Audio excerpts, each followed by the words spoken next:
Did want to touch on this real quick before we jump into our house and we wrap things up. The non-residential construction had an article that we looked at on this, and it said that their starts are dropping by 25%. I think it was from October to November. But Their what is dropping? Starts? yes. What does that mean? So like project starts, like Gotcha. building starts. So so there's going to be three categories. There's going to be residential, non-residential, and then I believe the third was neither, and then neither would be like roads, travel systems, basically stuff like that. So they said it was down by 25%, but year over year, we're still up very significantly with just under I think it was just under $1 trillion in construction this year. And I believe that is for the entire U.S. That's not just for Arizona. So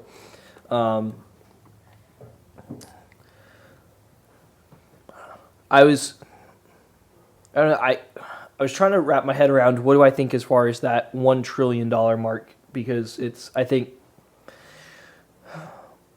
Drops. You said it drops 25% from what? From last year?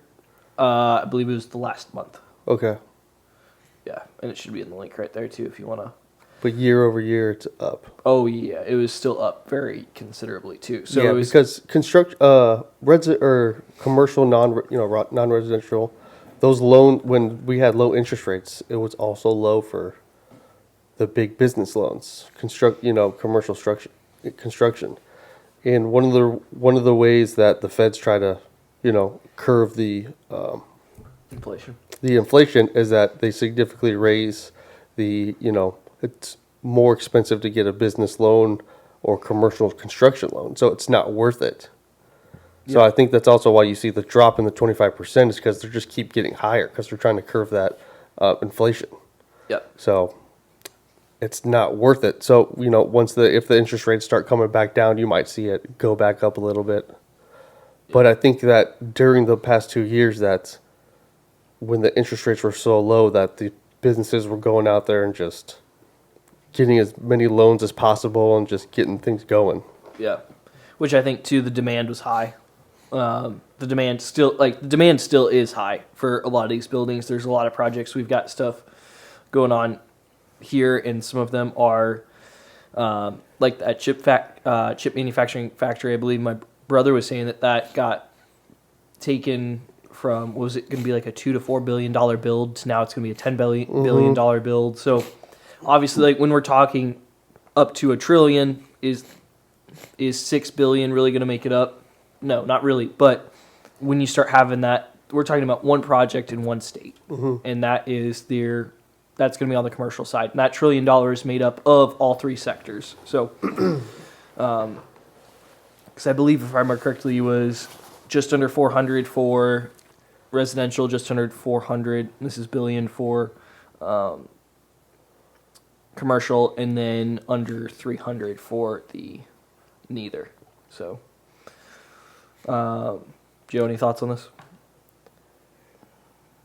I mean, it's the residential, non-residential, it's the same thing, is that you want to pay attention to the year after year numbers because, that is important. But as far as making statements of crashing, doing all this stuff, you still have to put it in perspective compared to 2019. And I would say not even 2019, because with all of this, when you're talking some projects, they take way longer than a year. Yeah, there's going to be stuff that is in the works for years to build out architecturally, get the permitting, zoning, all those things. So it's like being able to pinpoint what exactly is going on, but then to say that is not exclusively, like for that chip manufacturing place out there, they've been in the works for that for a long time. But if you've got several custom homes like we're working on, that might be this year that they started working on that. So you've got so many moving parts with it. Yeah, so in all construction, residential, non-residential, just real estate in general, we're having a market correction right now, and we're just seeing where it falls. No. kind of wondering where that figure for 10 billion comes from, because I see all the stuff that's going on out there, and it's not like you'd expect for what you think of when you think of something being built. You don't think about as many cranes as they have out there for all kinds of weird purposes, especially cement. I don't know if you guys drive by that facility very often, but they've got that whole stretch. They're moving dirt on it 24/7. That thing never stops ticking. And I don't know. I was trying to think of all the variables that could affect it, but I mean, foundation on that thing alone's got to be, part of that billion alone, because they're talking about the size of that thing, how big it's supposed to be. Yep. And I don't know. I think there's a lot more factors in that than I can even begin to comprehend. Yeah, which in what Malika was talking about, I think we're talking in a separate conversation that, and like he mentioned last time, he's with one of the utility companies here in Arizona that they've had to, for that project, there's been electrical substations that have been specifically built for that manufacturing factory right there. Water has been now being brought in for that as well. So I think in some ways the total figure, if it's the 10 billion or if I'm off on that, whatever the figure is, it's an astronomical sum of money, is going to the whole totality of, like, it's out in the middle of nowhere. It's not like they found a nice spot off of 303 where it's like, oh, this is the industrial district. It's like they're kind of planting their flag out in the middle of nowhere saying, hey, we're going to build it out here and let everything else come to us. So they're having to bring all the utilities in to do it as well. Yeah, running fiber optic and everything out there has got to be insane, but it's just yeah, all the things that you would normally consider for a build where you're looking at a neighborhood where it's already well established, or you're knocking something down to put something new up. You got none of that. You are, like Thaddeus is saying, it is in the middle of nowhere. Yeah. You have to drive 20 minutes outside of any established neighborhood before you even start seeing it. As far as the actual groundwork itself, you can see the cranes from miles off, no problem. Yeah. Mason, you pulling anything up, or do we want to move on to our house for the week? Let's move on. All right. So, Joe, I'll have you take us through what you see on this house, and then Mason and I will kind of walk through afterward and take a look at the real estate side, or I'll let Mason kind of take care of the real estate side. So I don't know if you pulled any comps for this, if you want to pull that address and run that real quick while we go through and describe to everyone what we're seeing, especially for the people on audio. We're not looking to bash anyone with this. We're taking a look at what's available on the market. We want to give kind of our thoughts in regards to what it is, any improvements that maybe the agent could make moving forward, and we treat this like advice as far as if Mason's going to be talking to me, like this is my listing, so this is not for us to be bashing anyone, but here we go. Joe, what do we see? 70s built house, like it says there. Block is cool. Looks like they recently did the windows, which is nice. The roof looks really, really solid. AC unit is also mounted on the roof, so that's another positive thing. Keep it away from the dust. Tiles looking good in the house so far. Ceiling fans all look new. Those curtains look new. Looks like they've done a lot of work on You the see that inside. picture? So the picture right there with the archway with the blocks. Mm-hmm. Scroll up. Scroll up a little bit. No, I mean down. My fault. Like that archway right there. It seems like that whole block wall. People like a more open concept. Now with block. Hey. These people don't know what this house looks like. Let him describe to the people what he sees, and then we'll go through this. Okay, that's fair. That's fair. I have a question for you that I think a lot of people might be wondering. All right. Joe, let's get back to it. Fair enough.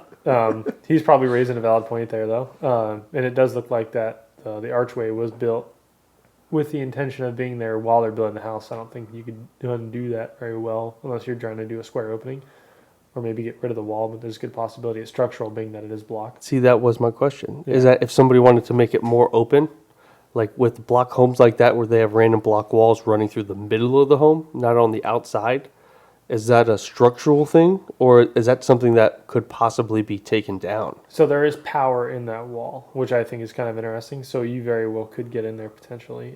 All it looks like if there is any sort of beam running across the roof or anything. Exactly. So it's not the actual block wall necessarily. That's the structural holding it up. All Or right, so- is it, and there's just like, there needs to be a footer or whatever, a header or something running across to support it? So there's a couple things with this, and I would almost say we want to take a look at the rest of the house to see if we can kind of get any clues from this, because if they've got an enclosed carport or if an enclosed room on the other side, that would typically indicate that block wall is going to be most likely load bearing. Usually they're not going to put block walls in the middle of a house Exactly, that aren't yeah. load bearing. Okay. If you had an addition done and you're like, hey, I want to take this out, depending on how big of an opening you want to do, you can get a steel lintel to be able to go in there. And so what that would do is you'd have a crew come in and they would cut into the block and they're going to remove a section of it. They will put a steel, it's kind of like two L brackets put back to back. Okay. And then they'll put the blocks back that they cut out. It will hang over, depending on what the weight limit is, 6 inches to probably a foot. So from the edge of that lintel, now we take away the foot on each side, you can cut out everything underneath that. So obviously, depending on the span, depending on a lot of those things, is going to determine a lot of the requirements for your lintel. There are going to be more restrictions. So depending on the project, we can talk about that later. But you can sometimes open up the room that way, but sometimes that's more of a pass through. If you did want to do a beam in there, depending on what that structure looks like and how the roof terminates into that block wall right there, it might be pretty difficult. So that's where it would be a lot of times if you're seeing a block wall like that and what I'm seeing on the other side looks like it might be some kind of addition. The big thing to look for is going to be, especially in Arizona, and I would assume for other states too, if there's a step down, it wouldn't surprise me if that was some kind of a carport before they enclosed in. So you're not going to be able to do too much with, let's just rip out the wall. Yeah. So it's not, yeah. It's more, it's possible, like most things, it's going to be very costly. Right. Yeah. And as far as for someone to move into a house that's $423,000, yanking the wall out may not be the first priority. yeah, exactly. And that might not be in the budget for what someone's looking to do with that. Exactly. So if somebody's looking at this house that wants more of an open concept, that they might not want to look at some of these older block homes Yep. due to the... Yeah. Which we'll get into that in a second. But Joe, let's finish this out so everyone listening can understand what we're looking at. Got it. But yeah, like I was saying, the doors and windows look new. The cabinets don't look too modern, so they may be not necessarily original, but they were updated a little bit earlier than the 2000s, perhaps. I think that looks like a Home Depot package. You The can tell. countertop is definitely new. The sink is definitely new. Yeah, you So can that tell might be a by good the indicator. shape on the face. Yeah, all new appliances in there, which looks really, really good. I think they went through and redid just about everything on this one. The base, which is kind of hard to get a look at, I don't know if it's just where the block stops and if that actually isn't real block on the inside. Is that base? No, that's not base. Yeah, the bricks overlay on Looks top just of like that. the stem wall. Yeah. So that's just what they built off of. Wow, those walls look really cool in the interior. That's a good detail. I like that. I like What are we looking at? the dimensional walls that are the horizontal, the lateral cuts or the lateral trim pieces. That looks really epic. They've got a black accent wall with very intricate trim detail put into it. Yeah, very, very good. I'm wondering what that beam is in the middle of. That might be load bearing right there. The pillar in between the two accent walls. Yeah. Yeah. But everything looks new in this thing. I think someone came through and they redid everything. It looks like the bathroom's been redone too. You don't think so? Nah. Look at the tile. That's older tile. Well, I'm looking at the tile that's staggered in the bathtub itself. Yeah. That's what I'm saying. I think a lot of those squares are more of the older style. You'd have Subway if it was more updated. But But it all looks good. I don't really have any complaints about the house. It looks like a really reasonable house, especially for the money. Tanked water heater. Go tankless. Spend the money. there's actually kind of a debate on Oh, that. what's that backyard doing though? What's going All right, tell us what we got. It looks like they've got. No, that's actually just a chain link fence. I thought that was a clothesline. That's pretty interesting. Somebody attempted to start a garden at one point or the other. It looks like they were maybe starting to open it up to do something to try to make it a little bit more lively in the back with some vegetation. It looks good overall. It's just there's a lot of raw earth back there, it's a really surprising amount of raw earth. There's not a lot of grass going on, and it looks deliberate. Good sized lot though. It's just under 11,000 square feet for that lot, so you've got plenty of room to do quite a bit back there if you want to. If it's zoned for it, put a little shop back there, a little garage. That's the first thing that comes to my mind. Is there an RV gate on this one? I think the closest thing we'll get to see to that is the, you could get a car next to that chain link fence there. So it looks like the house does need a fence on the side, but other than that, Yeah, that looks like. Okay, so Mason, real quick. Mm-hmm. If you look at this part of the house, this was the driveway, right? So this is where the carport was. Mm-hmm. They closed it in. So that wall right there. Sorry for the people who are on audio, but imagine there's you've got a carport that goes to that block wall we were just talking about. That's going to be that load-bearing wall. So you're not going to be able to take that block wall out, except for probably using a lentil. Gotcha. So, all right, real quick, let's blow through this and do Realtor's eye on the house. So Joe's described it for us. What do you see in regards to how this has been marketed? Any suggestions you would make? Anything that you say, hey, this agent did a really good job at? Anything like that? So give us the stats first on size, beds, bath, square footage. Okay. So 1970 house, 3-bed, 2-bath. It doesn't have a garage, but sometimes you don't always have it with these older homes.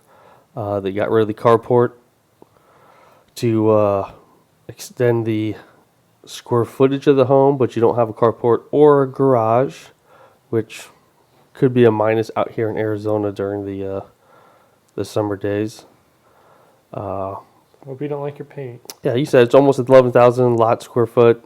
It's just over 1,500 square feet. No pool or anything like that. So I mean, it's a typical house. You got a big size lot out here in Phoenix.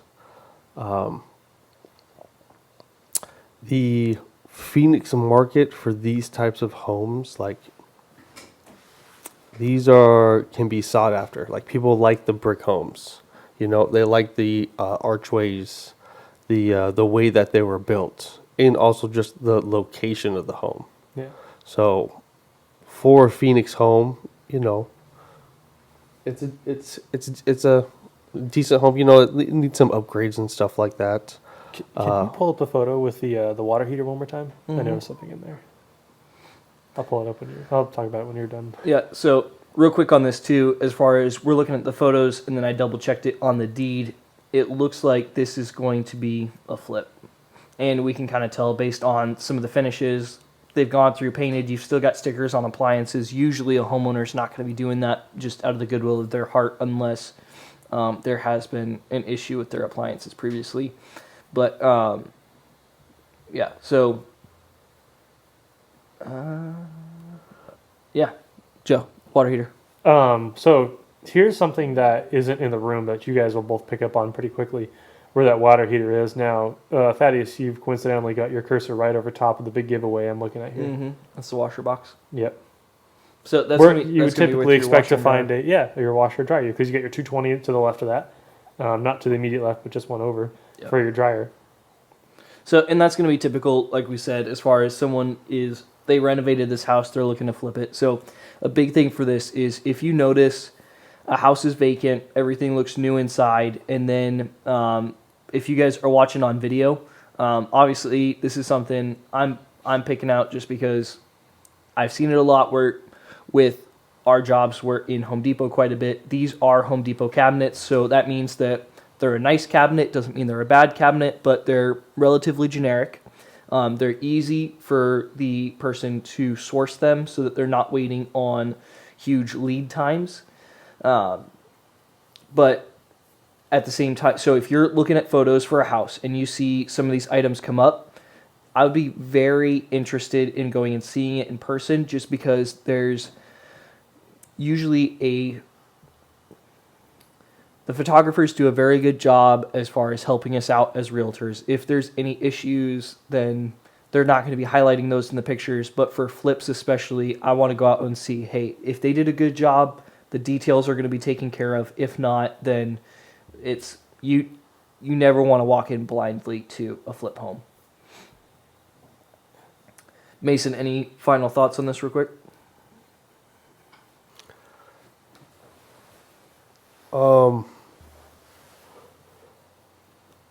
It's the thing you have to realize with the flip homes. I mean, because this is it's owned by an LLC, so they bought it back in what August. So they tend to have the homes priced pretty high because they want to max out the dollar amount. But I mean, I don't know what the house looked like before they got it, but it doesn't look like they did too much to it, you know. And then just looking at comps in the area, they're priced a little high for what houses are going for right now in the 400, especially like these older type of homes. But you know, if they didn't spend a lot of money on it, they can sit and wait for the right buyer to pick it up. I mean, I don't, you know, we're not sitting here to bash anything like that. But I mean, if you were looking to sell it sooner than later, you probably drop the price a little bit. I mean, and then like Joe said, there are quite a few things you could have upgraded a little bit more to qualify it for that price, you know, that price range. But yeah, I mean, I think that's also the nice thing about how the market is correcting itself, because with you know, back a year and a half ago, homes that weren't fully, you know, have a lot of upgrades and stuff similar to this one, they aren't going for this much anymore. So they're starting to come down. So this is just another scenario where they were trying to take advantage of the market, but the market is correcting itself. So it's been on the market a little bit, and so I wouldn't be surprised if they sell it for closer to 400, because comps don't necessarily support it. Yeah. Recent comps, because that buy price or the sale price, 265. That's a big gap. Mm-hmm. Which, and we don't want to spend too much time here. We're not looking to criticize anyone in particular, but as far as something that is important on the agent side is if you're working with Mason or Scott or whoever, that if you find a house, it's like, hey, it's a flip. We looked at it. It seems pretty straightforward. But if Mason's going through looking and saying, hey, it doesn't look like they did a ton to it. They painted it. They updated the kitchen and did new carpet in a couple areas. Nothing too crazy. They didn't put in a new backyard, anything like that. So, and obviously, like, we're just looking at pictures. We're not there. And we're just using this house as an example. We don't want to be, like I said, we're not taking shots at anyone. So we'll just say if we're looking at a different house with a similar situation, everything looks clean, pretty basic upgrades. For him, he can go then and look at what did they buy it for. We can kind of then take a rough idea based off of the renovation and say, okay, their renovation was probably in the tens of thousands, but they're marking it up hundreds of thousands because it was, like Joe said, bought we'll not even refer to this house. If we see a house that's bought at like $250 and then someone's trying to sell it at $450 and it's only been probably 30 grand into it, you might go, if it's been on the market for over 60 days, we might have wiggle room on that price. So that goes into how Mason would be able to help negotiate with you on that as well. So yeah, and a lot of times when you work with these investors too, they think they know what like comps and stuff are. You know, a lot of them actually are really good at it, which they're the ones that are doing a lot of flips because they're really good at it. But so a lot of the times they're like, hey, I want to buy this house and then we're going to flip it and we're going to relist it. And they're like, hey, this is what we're going to list it for. You know, so sometimes the agent doesn't have a lot of say in it because you're working for your client, you know. So a lot of these situations, it's just like, oh, hey, we're going to buy this with you and then we're going to have you sell it. So you're just like, okay, we're going to do what you want. I mean, give you my opinion and stuff. But If you're And working with an investor and stuff, like you said, you would go a little more detailed. Like, hey, this is if you do this much, if you fix the house up this much, this is what it can sell for. If you only do these things, this is what it can sell for. Because there's probably a lot of buyers out there or buyers agents. What I would do for some of my clients, they really like these type of homes, and I would be like, so this house sold for this much, but look at how much more it has than this one. Yep. So if you're trying to, get, a house for, you don't want to go, you want to get it for what it's worth, so I would run comps and be like, it's probably worth this much. If you're going to pay this much for a house this old, this is what you should expect for this price range. Yep. So, Yeah. Cool. Anything else on that No. one? Nope. Cool. All right. I feel like I had something else I wanted to say on that, but I forgot what it was, so I'll probably just move on from there. All right. Yeah, let's wrap it up. I know that this is going to be one of our longer podcasts for the day, so appreciate everyone who's listening. Let's go around the table. Joe, where they can find you? Search it _there on Instagram. I do dumb things with motors. Mason? Don't you want to read what you wrote on the notes? Oh, dear God. Wait a minute. Hold on. Wait. Oh. No. I will not be reading that. Nothing you said. Anyways, Mason Oxendale. Find me on Instagram at Mason Oxendale. Find a lot of cool stuff, a lot of kids. Yeah. Your kids. Yes. Specifically my kids.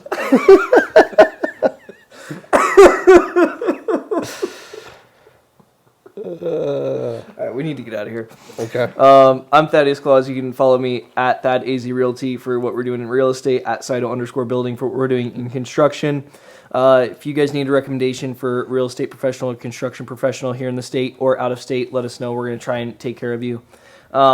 We've been teasing it. We're going to keep teasing it for the next couple weeks. We're trying to get things built out on our end to be able to offer to people in regards to streamlining the real estate process and then also for the construction process. So, yeah, be on the lookout for that. That should be dropping here probably within the next month. Yeah. Until next time, I hope your hammer stays accurate, your Wi-Fi fast, and your work blessed. See you, everybody.